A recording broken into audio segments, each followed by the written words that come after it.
¿Estás estudiando medicina, química, nutrición, enfermería o alguna otra carrera en la que estés aprendiendo la replicación del ADN? Entonces, este video te interesa. Hoy vamos a hablar acerca de la replicación o duplicación de mi molécula favorita, que es el ADN. Este es un tema que puede ser tan complejo como quieras. Hay libros en los que tenemos extensos capítulos hablándonos de los detalles más pequeños acerca de la replicación del ADN.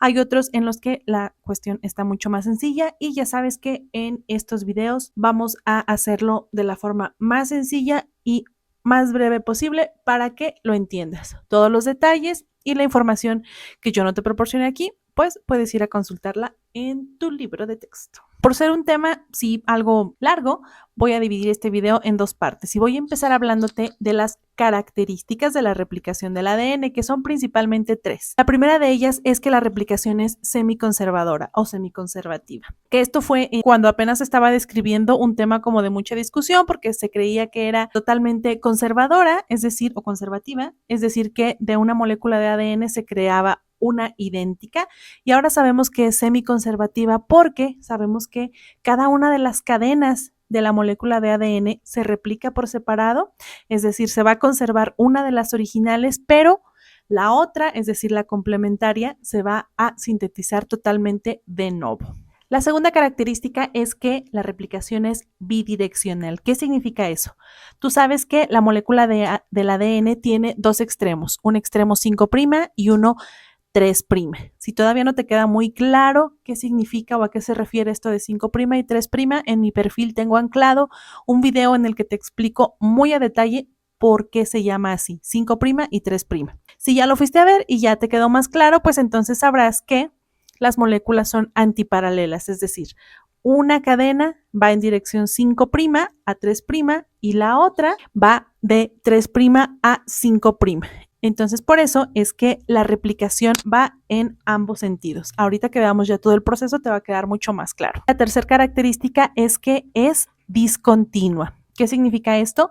Pues que se hace, digamos, por separado. Primero se sintetiza una cadena, se hace por completo sin ninguna pausa, mientras que la otra cadena, ahorita te digo cuál, se va a hacer por partes. Ese tema, la que se hace por partes, lo vamos a ver en el video siguiente. Como si fuera una receta de cocina, te voy a decir los ingredientes, o sea, enzimas que vamos a utilizar para que este proceso se pueda llevar a cabo.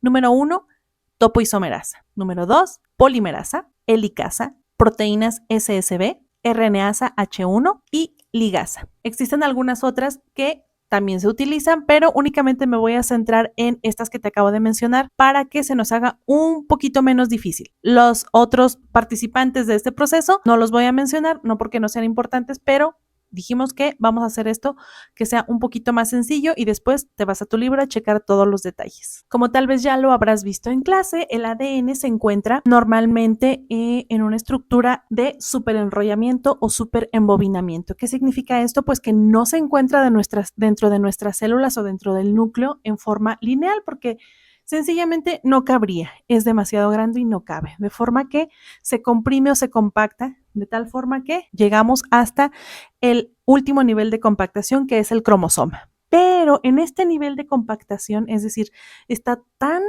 apelmazado, por llamarlo de alguna forma, que no podrían actuar las enzimas cuando se encuentra en esta forma. Por lo tanto, necesitamos una primera enzima que para empezar libere esta tensión y nos lo deje un poquito más flojito para que ahora sí puedan entrar las enzimas. Esta proteína que hace eso de liberar la tensión y hacerlo un poquito más flojito es la topoisomerasa. De modo que ya que actuó esta enzima, nos dejó ciertas regiones del ADN en forma de doble hélice, de una forma en una estructura bastante más sencilla. Es entonces cuando ya podemos empezar la replicación como tal.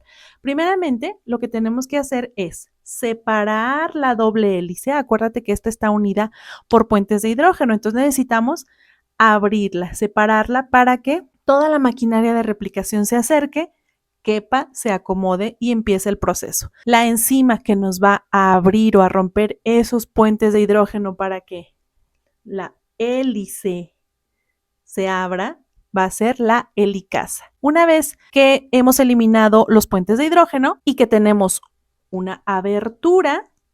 Entonces vamos a seguir con la siguiente estructura. Como te has de imaginar, entre yo más abro este hueco, pues se hace como mucha presión a los lados. Entonces, en cualquier momento que yo lo soltara, se iba a cerrar. Entonces necesitamos a alguien que nos detenga aquí a los lados y que nos permita que siga existiendo esa burbuja de replicación. Ese alguien que nos va a detener los extremos para que no se vuelva a cerrar son las proteínas SSB. Ahora, un detalle súper importante es el saber cuál de las dos cadenas vamos a replicar primero. Ya dijimos que la replicación es bidireccional y además discontinua. Entonces, acuérdate que una de estas cadenas es la 5', la que va en dirección 5' a 3', y la otra es la que va al contrario, de 3' a 5'. ¿Con cuál de las dos vamos a empezar?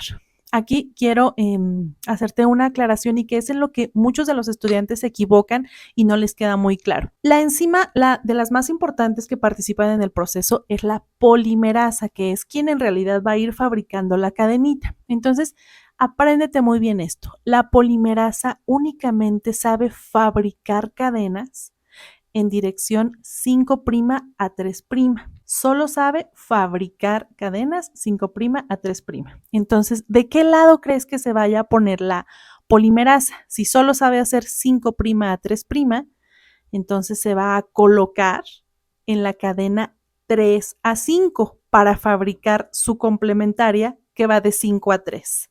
Este es un punto súper importante porque si no entiendes esto va a ser algo complicado que ''entiendas lo que viene. Entonces, la polimerasa y el resto de las enzimas, como la que sigue, que es la primasa, se van a colocar en el extremo 3' de la cadena para empezar a fabricar de 5 a 3, que es la complementaria. Ok.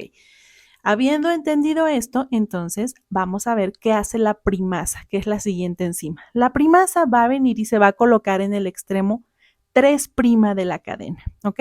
A esa primer cadena que vamos a sintetizar le vamos a llamar cadena líder, porque es la que se va a replicar sin ninguna pausa. La primasa lo que va a hacer es que en ese extremo me va a agregar más o menos entre 8 y 10 nucleótidos. Pero aquí el detalle es que los nucleótidos que va a agregar son de ARN, no de ADN. Estamos sintetizando ADN, pero la primasa los agrega de ARN. Y ese hecho de agregarlos es como para poner un molde, como para poner un pequeño moldecito y que ya de ahí en adelante nos vayamos. A este pequeño molde le vamos a llamar primer o cebador, ¿ok? Y eso es lo que hace la primasa. Va y pone un fragmentito de entre 8 y 10 nucleótidos de ARN que nos sirven de molde y enseguida viene la siguiente enzima que es la polimerasa. Esta polimerasa o ADN polimerasa lo que va a hacer es, ya se fijó que hay un fragmentito que es el cebador y lo toma de ejemplo y entonces ya se sigue fabricando, agregando nucleótido tras nucleótido, por supuesto, no al azar. ¿Cómo los agrega? Pues tienen que ser complementarios a la cadena que estamos copiando, que es la líder. Y entonces ya sigue agregando nucleótido tras nucleótido. ¿En qué dirección? 5' a 3'. Acuérdate que nos pegamos del lado 3', entonces su complementaria es de 5 a 3. Y así se va a continuar hasta que llegue al final de la cadena que tiene que sintetizar, del gen que va a replicar. Y ya casi terminamos con esta cadena, salvo por un pequeño detalle. Acuérdate que al inicio pusimos un primer o un cebador que era de ARN. Ese no lo queremos ahí porque estamos sintetizando ADN.